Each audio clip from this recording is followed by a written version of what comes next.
Welcome to the Cambridge Financial Podcast with Bert Salazar, CEO at Cambridge Financial Partners, LLC. This podcast is all about tax-preferred retirement planning, economics, financial risk management, and achieving a risk-free and successful financial life. Now, your host, Bert Salazar. Bert Salazar. Bert Salazar.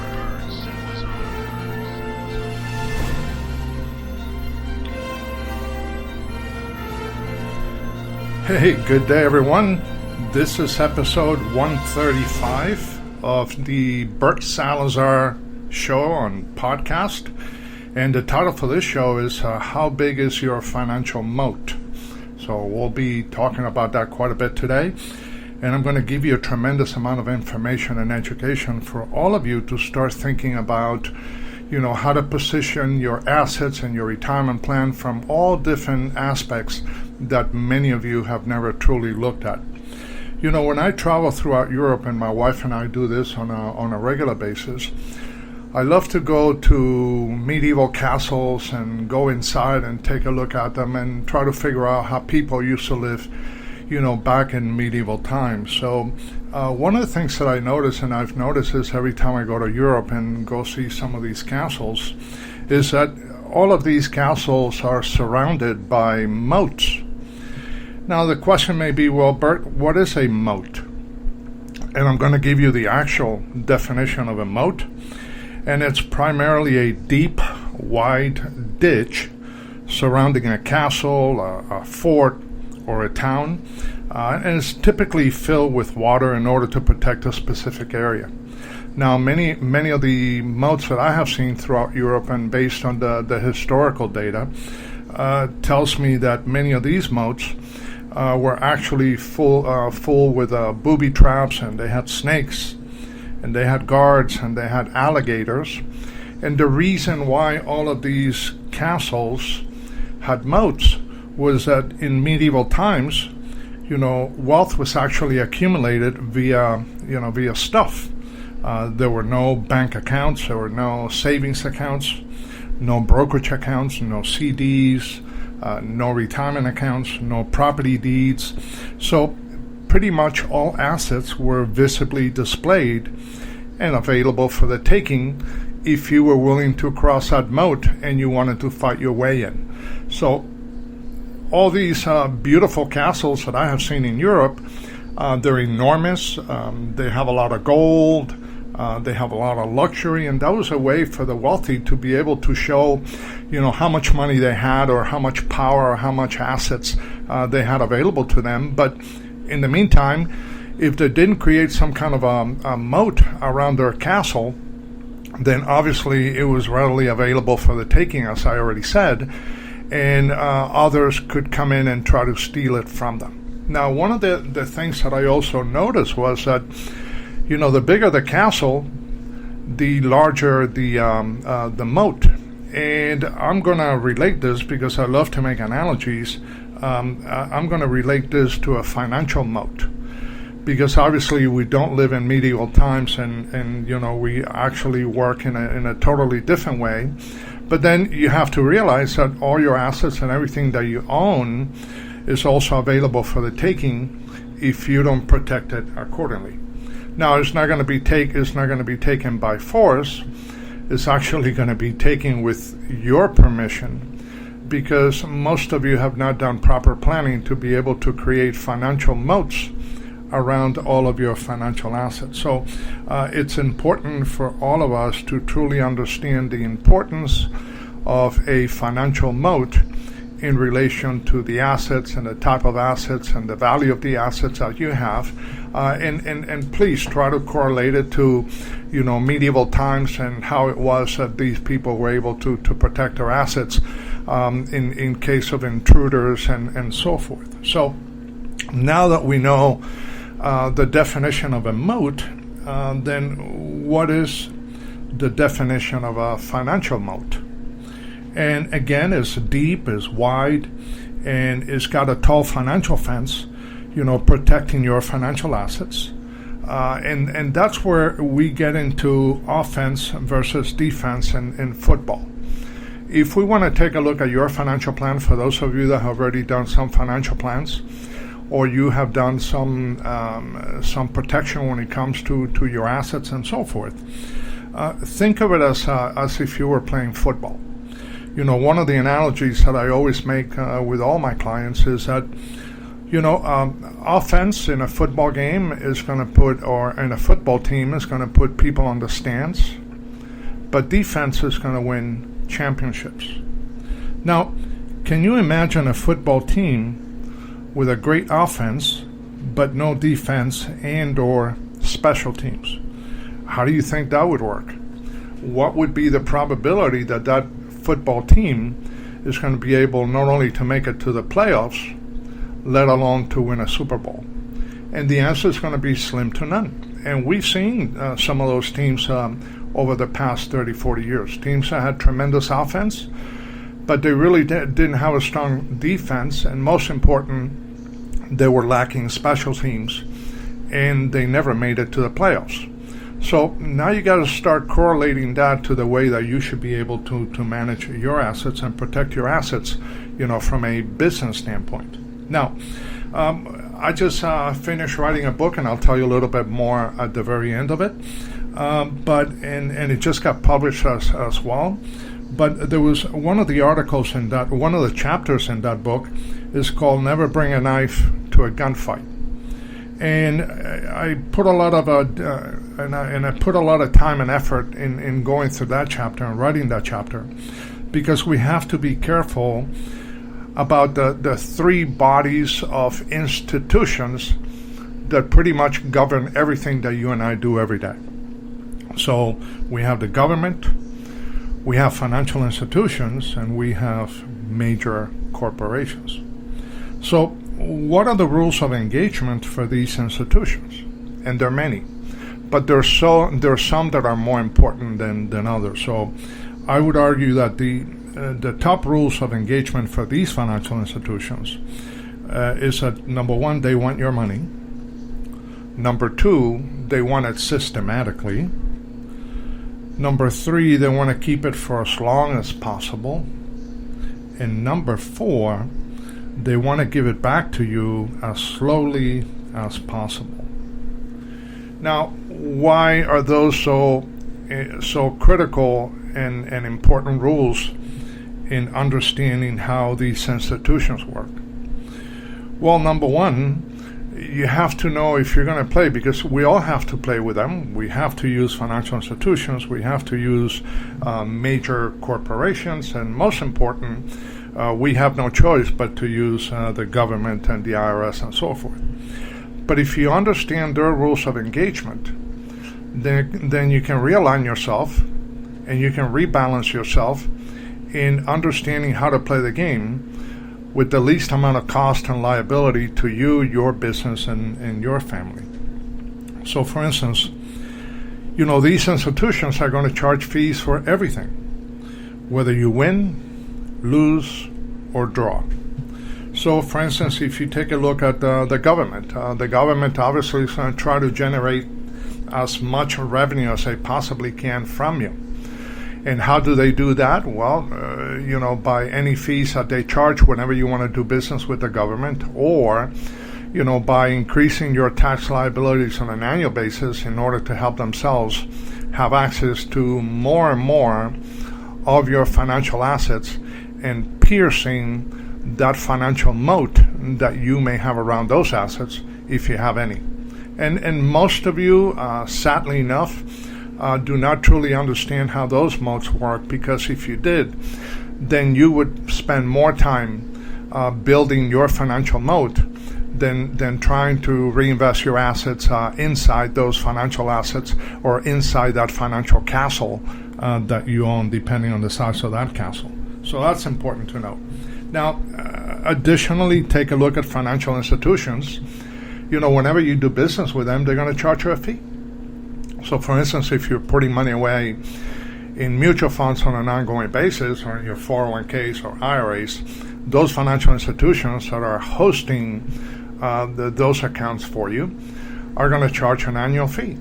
And they're going to charge you a fee whether you make money, whether you lose money, or whether you break even. It doesn't matter to them. They're going to charge whatever fee it is. Usually it's going to be around 2% all in, and they're going to charge that fee whether you like it or not, and whether you need to or not.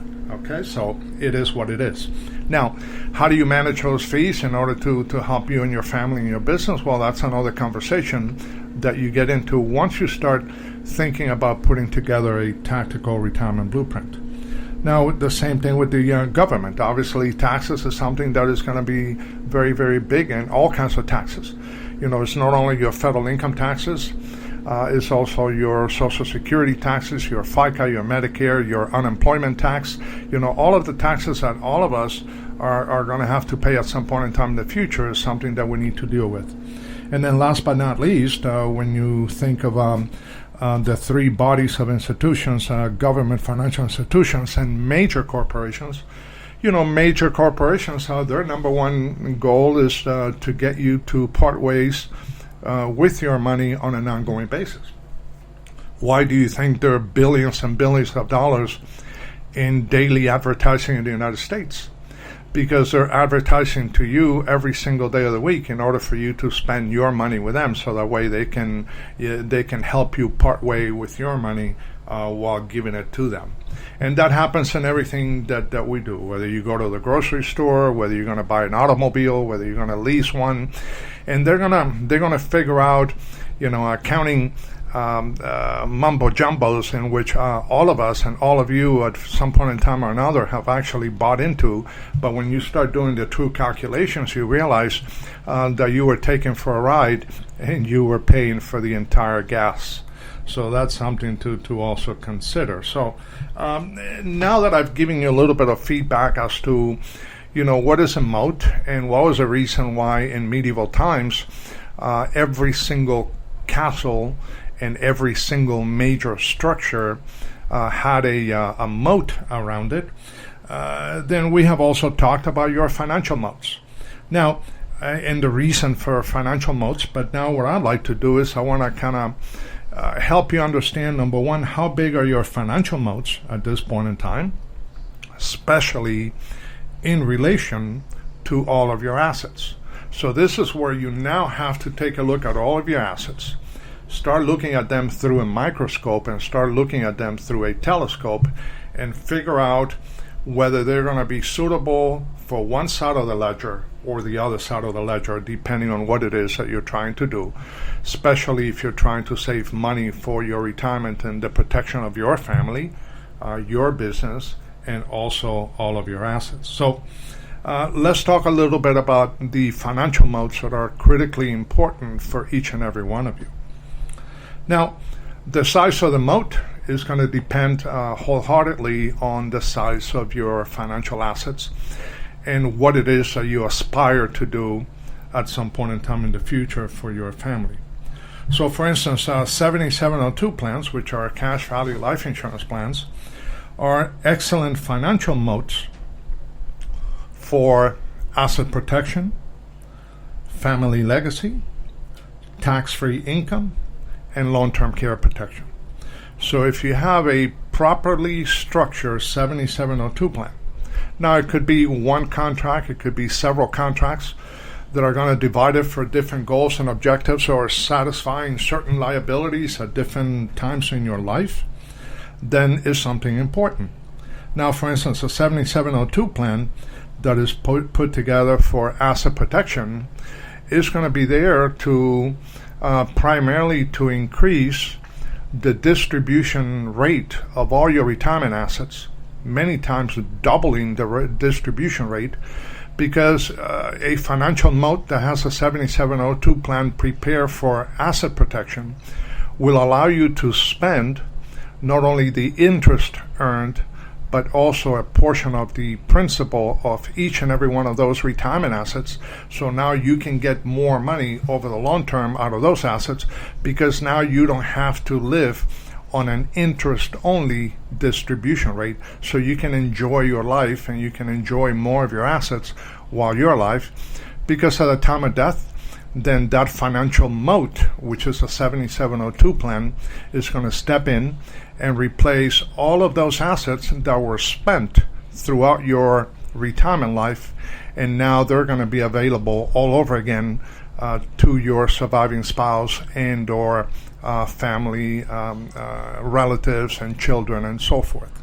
So it's important to do it in the proper sequence if you want to do it correctly.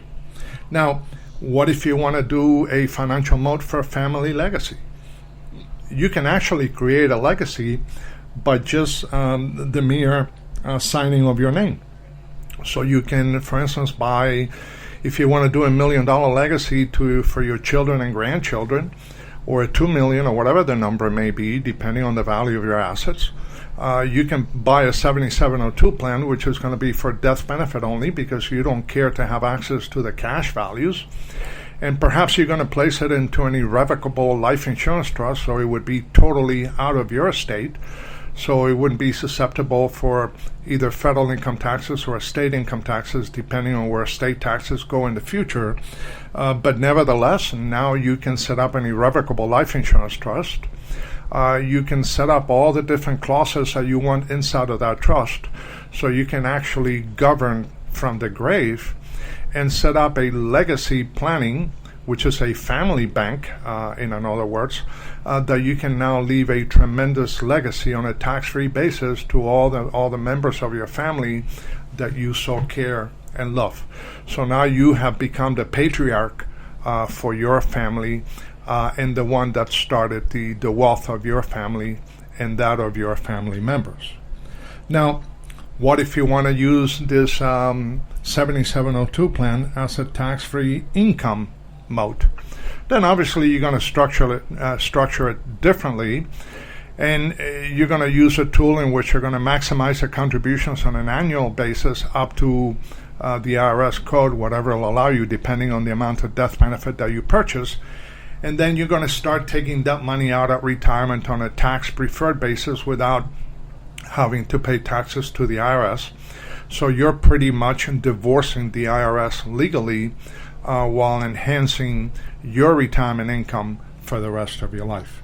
And then last but not least, obviously, 70% of Americans, at least 70% of Americans that are married, husband and wives, are going to have, there's a 70% probability that one of them is going to have a need for long-term care.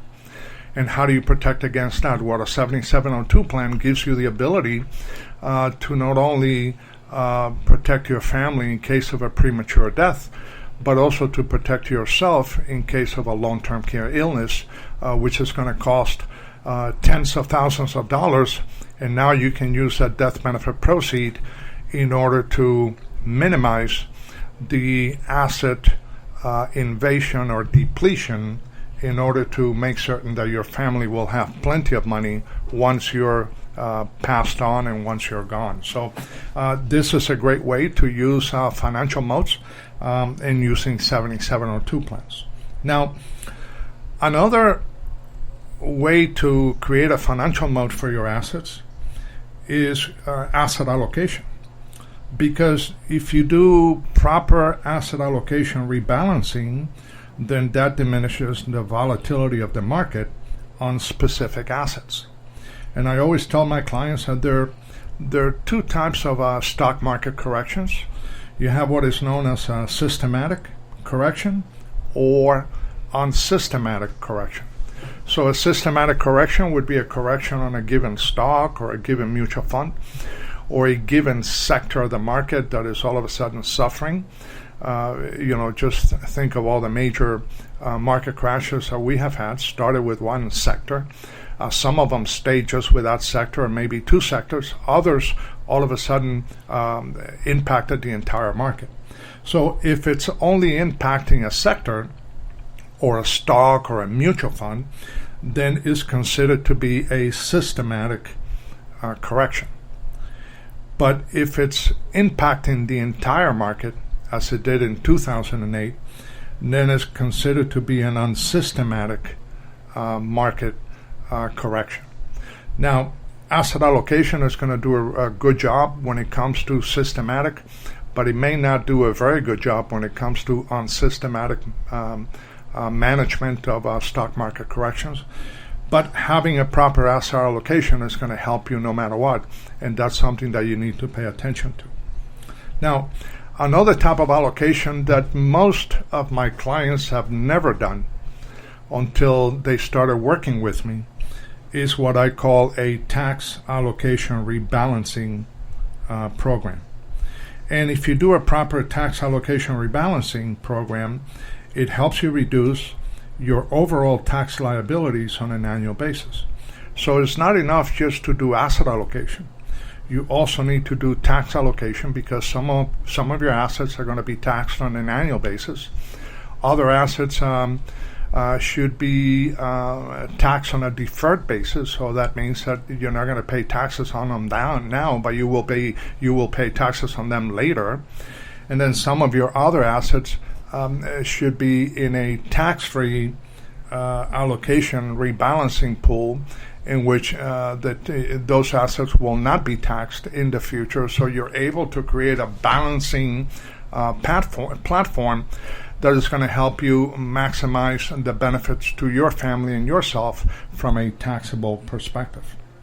Now, for instance, within this scheme of tax allocation, the tax deferred bucket reduces your annual tax liabilities when utilized properly. Now, most of you know the tax deferred bucket, besides the fact that you're hearing me talk about this bucket many times throughout the life of this podcast.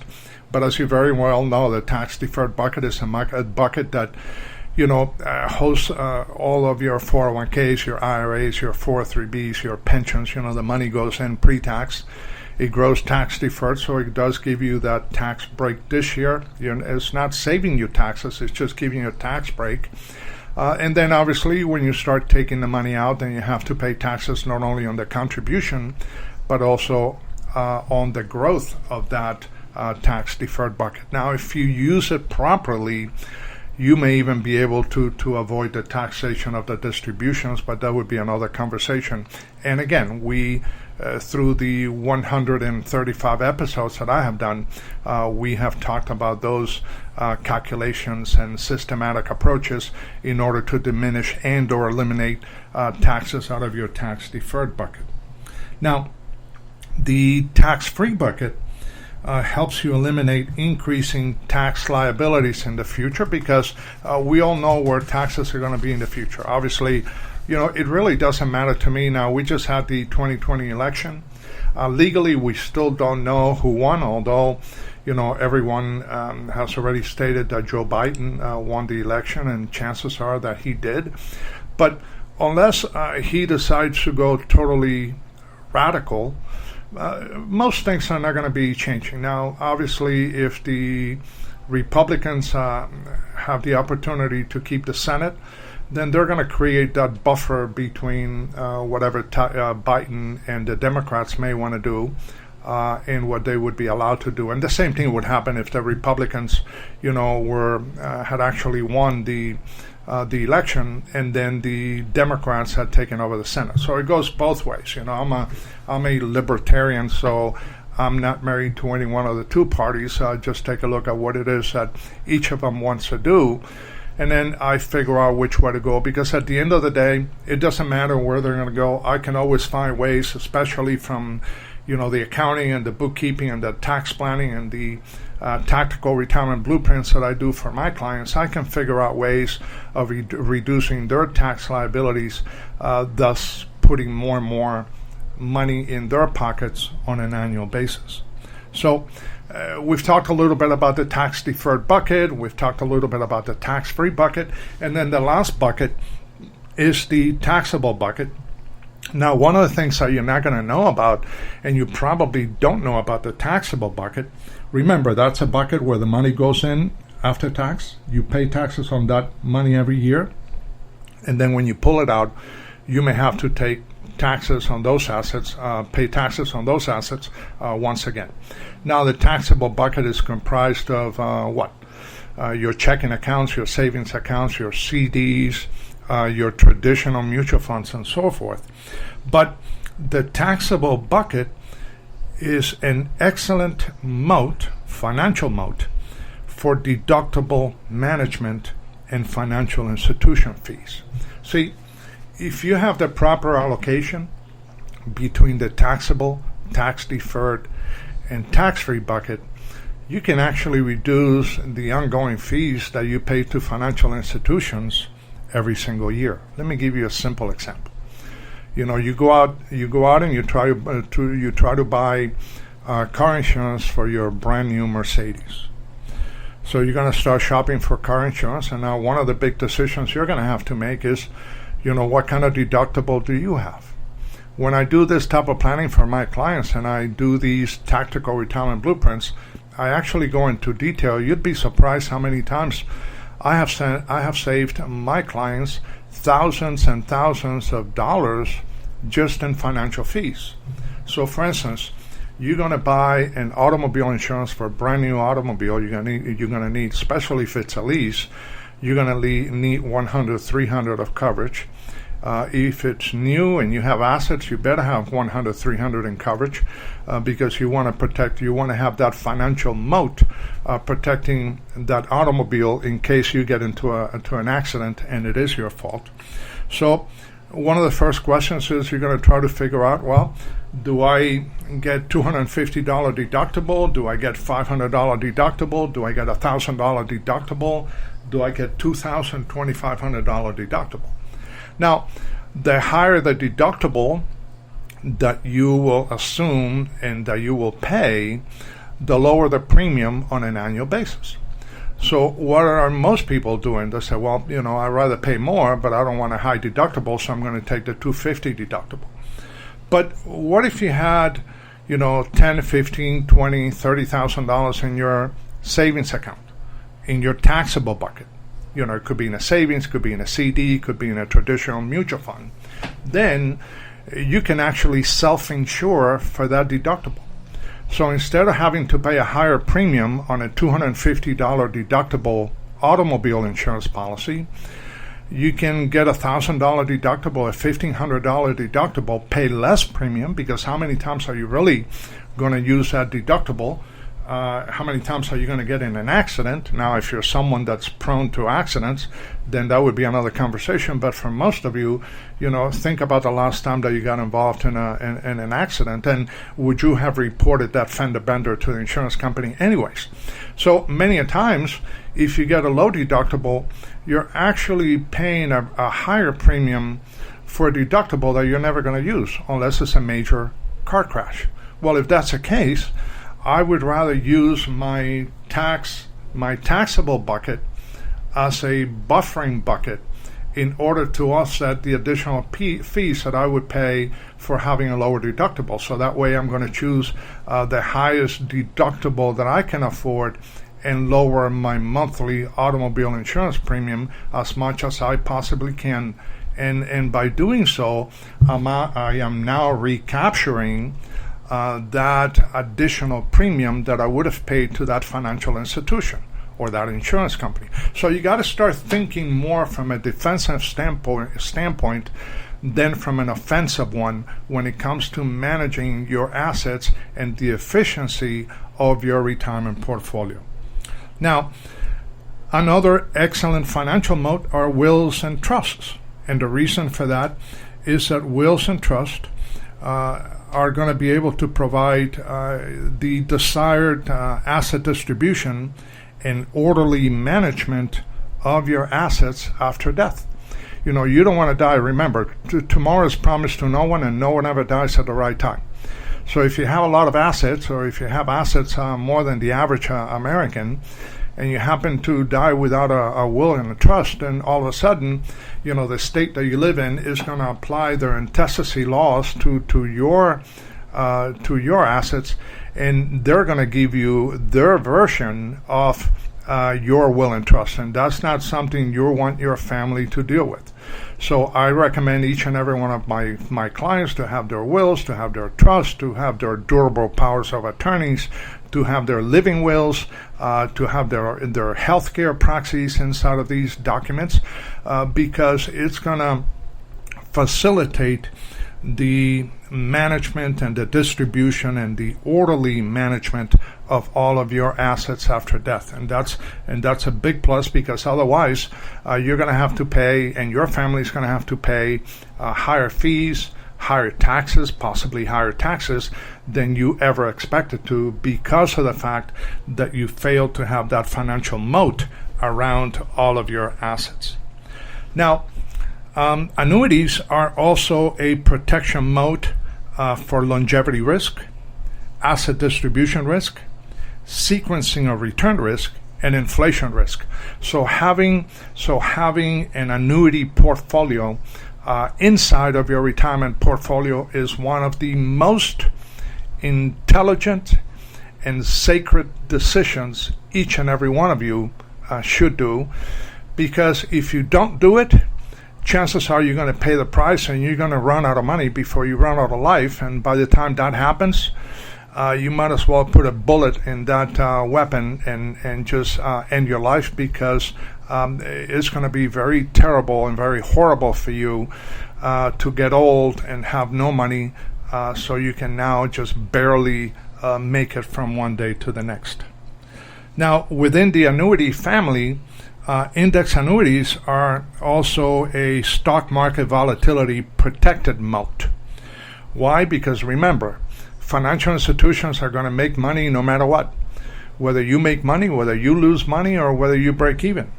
So if that's the case, why not take a portion of your retirement assets, place them into index annuities, in which you can at least eliminate the risk of either breaking even or losing money. So in an index annuity, you can actually either win or break even, but you'll never lose money.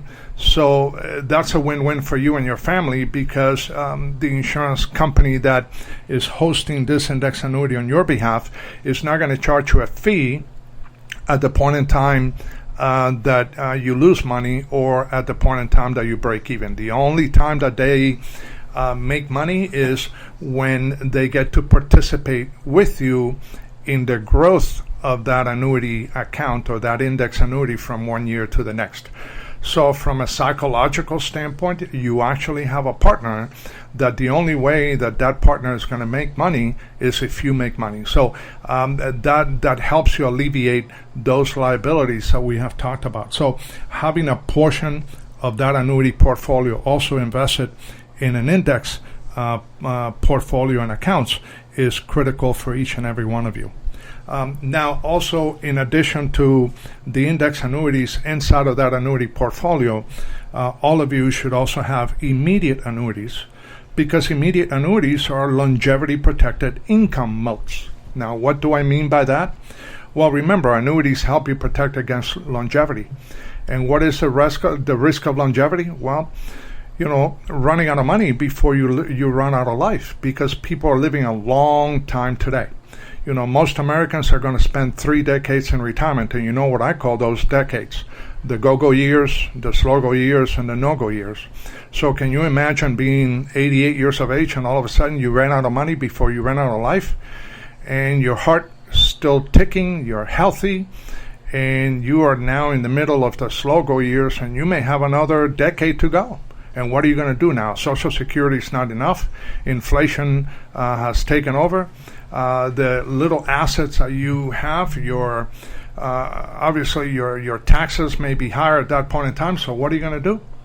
So at this point in time, if you have an immediate annuity, then you're transferring that risk of longevity from yourself to an insurance company. So that company is going to start paying you an income for life.